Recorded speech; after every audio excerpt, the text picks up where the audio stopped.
Paul critiques the lyrics. John's snappy comeback silenced the studio instantly. Abbey Road Studios, London. May 1968, 11:47 p.m. The red recording light had been on for 3 hours, but nothing was being recorded. John Lennon sat at the piano, cigarette smoke curling around his face like ghosts, playing the same chord progression over and over. He'd been working on a new song for days, something raw, something honest, something that might save the Beatles or destroy them completely. Paul McCartney stood by the mixing desk, arms crossed, that familiar expression on his face, the one John had learned to recognize over 10 years of partnership, disapproval. "Play it again," Paul said. Not a request, a command. John's jaw tightened, but he played it anyway. The melody was simple, haunting, the kind of thing that gets stuck in your head for days. But it was the lyrics that were causing the problem. "I am he as you are me, and we are all together." John sang the words with conviction, with meaning, with the certainty that he was creating something important. Paul listened, his face unreadable. When John finished, the studio was silent except for the hum of the equipment and George Harrison quietly tuning his guitar in the corner. "Well?" John asked, already knowing he wasn't going to like the answer. Paul took a deep breath. "John, what does that even mean?" "What?" "The lyrics. I am he as you are he. It's nonsense. It doesn't mean anything." John's hands froze on the piano keys. "It means exactly what it says." "Which is what exactly?" Because I've been listening to you play this for 3 hours and I still don't understand what you're trying to say." The temperature in the studio dropped about 10 degrees. George looked up from his guitar.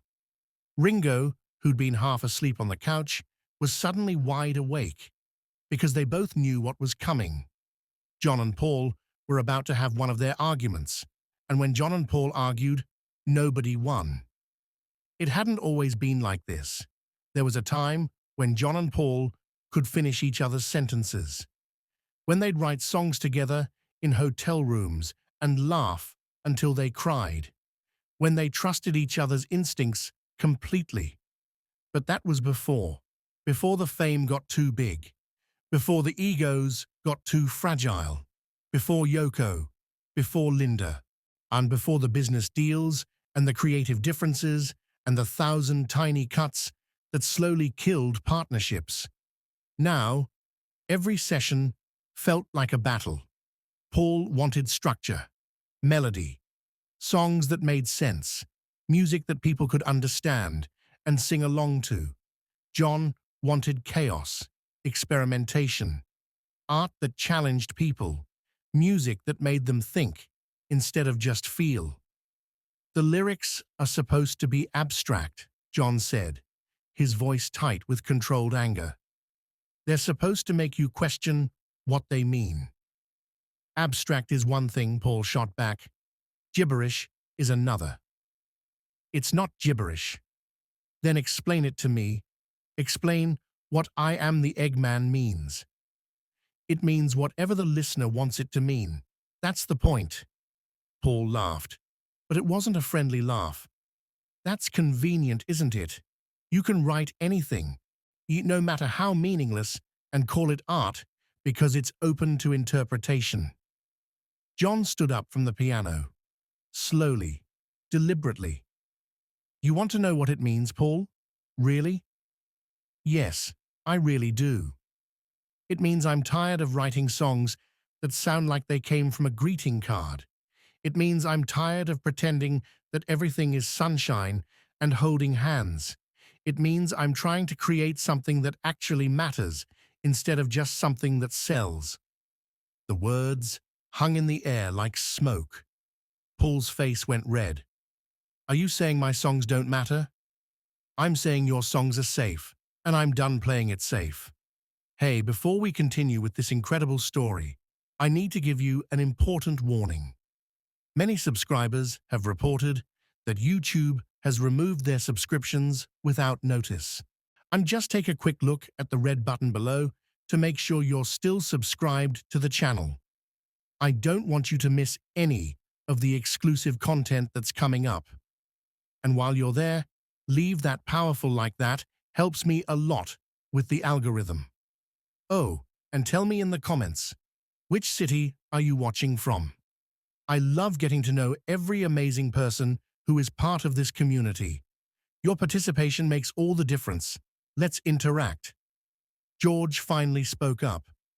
Maybe we should take a break. No, Paul interrupted. I want to finish this conversation.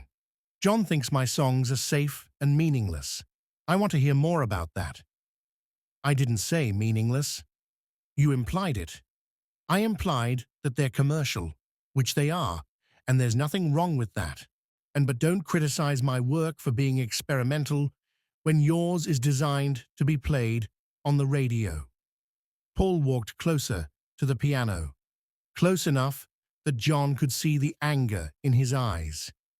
You know what your problem is, John? You think being difficult makes you deep.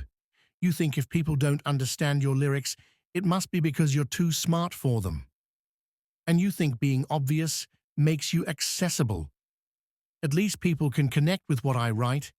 At least my songs mean something to them. That's when John said it. The comeback that would be talked about for decades. The line that perfectly captured the tension between artistic integrity and commercial success.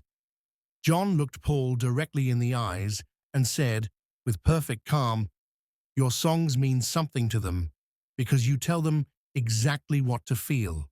My songs mean something to them because they figure it out themselves. You're a songwriter, Paul.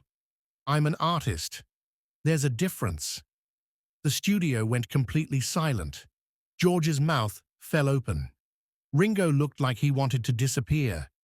Even Jeff Emmerich, the engineer, stopped what he was doing, because John had just drawn a line in the sand, and everyone in that room knew that line would never be erased. Paul stared at John for a long moment. Then he did something no one expected. He laughed, not an angry laugh, not a bitter laugh, a genuine from-the-belly laugh that seemed to release all the tension in the room. "An artist," Paul said, still laughing. "You're an artist, and I'm just a songwriter. That's not what I—" No. That's brilliant, John. Really. You're an artist, creating meaningful art that challenges people. And I'm just a hack writing commercial jingles." Paul, tell me something, John. When was the last time one of your artistic songs actually connected with people the way mine do? When was the last time you wrote something that made someone feel less alone? John's face darkened. That's not fair, isn't it? You sit there judging my work for being accessible, for being something people can understand and relate to. But maybe that's the whole point of music, John. Maybe it's supposed to reach people, not confuse them. I'm not trying to confuse anyone. Then what are you trying to do? Paul's voice rose. Because from where I'm standing, it looks like you're more interested in proving how clever you are than in actually communicating anything real. The accusation hung in the air like poison. John's hands were shaking. You want to know what I'm trying to do, Paul? I'm trying to break free from the prison we've built. The prison of being the Beatles. The prison of having to write happy little songs that make teenage girls scream. Those happy little songs made us who we are. No, those happy little songs made us prisoners of who we were. George stood up. That's enough, both of you. But neither John nor Paul were listening. You know what I think, Paul said, his voice cold now. I think you're scared. Scared of what? Scared that without the weird lyrics and the experimental nonsense, people might realize you're not as deep as you think you are. Scared that if you actually said something clear and honest, it might not be as profound as you imagine. John's face went white. And you're scared that if you tried to write something that wasn't designed to be hummed in the shower, people might realize you're not as talented as they think. The words were weapons now, designed to wound. At least I'm honest about what I do, Paul said. I write songs that connect with people, that help them through their days, that make them feel something real. What do your songs do, John? Make them feel confused? Make them feel like they're not smart enough to understand? My songs make them think, John shouted. They make them question. They make them see the world differently. Your songs make them feel comfortable. There's a difference. Yes, there is, Paul said quietly. My songs make people feel less alone. Yours make them feel inadequate. The silence that followed was deafening. Just because somewhere in the anger and the accusations, both of them had spoken a truth they'd been avoiding for months. They weren't just arguing about lyrics. They were arguing about what the Beatles should be, what music should be, what their legacy would be. And they were discovering that they had completely different answers. Ringo finally spoke, his voice quiet but firm. You're both right, and you're both wrong. John and Paul turned to look at him, surprised. John, your experimental stuff is brilliant. It pushes boundaries. It makes people think. But Paul's right that sometimes it feels like you're more interested in being clever than in being understood. Ringo looked at Paul. And Paul, your melodies are beautiful. Your songs do connect with people. But John's right that sometimes they're too safe and too predictable. He stood up and walked between them. But here's what you're both missing. The Beatles aren't just John, and they're not just Paul. They're both of you. The experimental and the accessible. The challenging and the comforting. That's what makes us special. Not anymore, John said quietly. We can't keep pretending we want the same things. Paul looked at him, really looked at him. So, what are you saying? I'm saying, maybe it's time we stopped trying to be the Beatles and started being ourselves. The words fell like stones. George nodded slowly. Maybe John's right. Paul looked around the studio, at the three men he'd spent the last decade creating magic with, at the instruments and the equipment and the space where they'd recorded some of the greatest music ever made. So this is it? Paul asked. Geez, one argument about lyrics and we're done? It's not one argument, John said. It's 1,000 arguments, and we're both tired of having them. The Beatles didn't break up that night, but everyone in that studio knew something had fundamentally changed. They finished the album, released it. It became one of their most successful. But the partnership between John and Paul never recovered from that moment when John called himself an artist and Paul just a songwriter. Years later, after the Beatles had broken up, after the lawsuits and the bitterness and the public feuds, Paul was asked about that night in Abbey Road.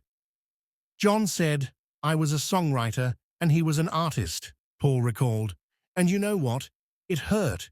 It hurt because part of me worried he was right, that I was just crafting commercial products while he was creating art.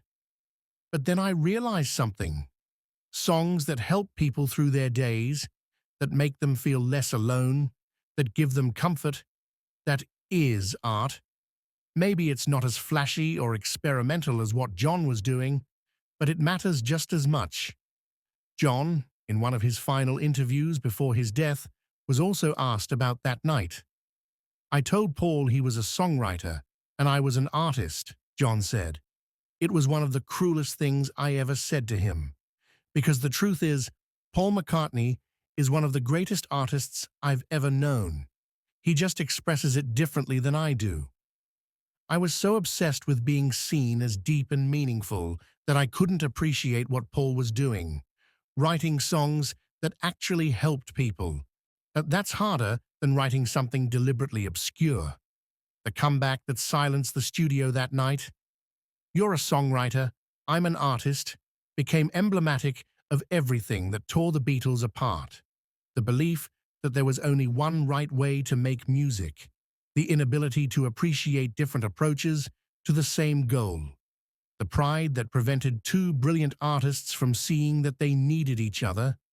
Today, music historians point to that session as the beginning of the end, not because of what was said, but because of what it revealed, that John and Paul had stopped being partners and become competitors, that the Beatles had become a battleground instead of a brotherhood, that sometimes the most damaging words aren't the angry ones. They're the ones that draw lines between people who should be standing together. The recording from that session still exists, locked away in Abbey Road's archives. The argument, the comeback, the silence that followed. Those who've heard it say the same thing. You can hear the exact moment when the Beatles began to end, not with a bang, but with 7 words.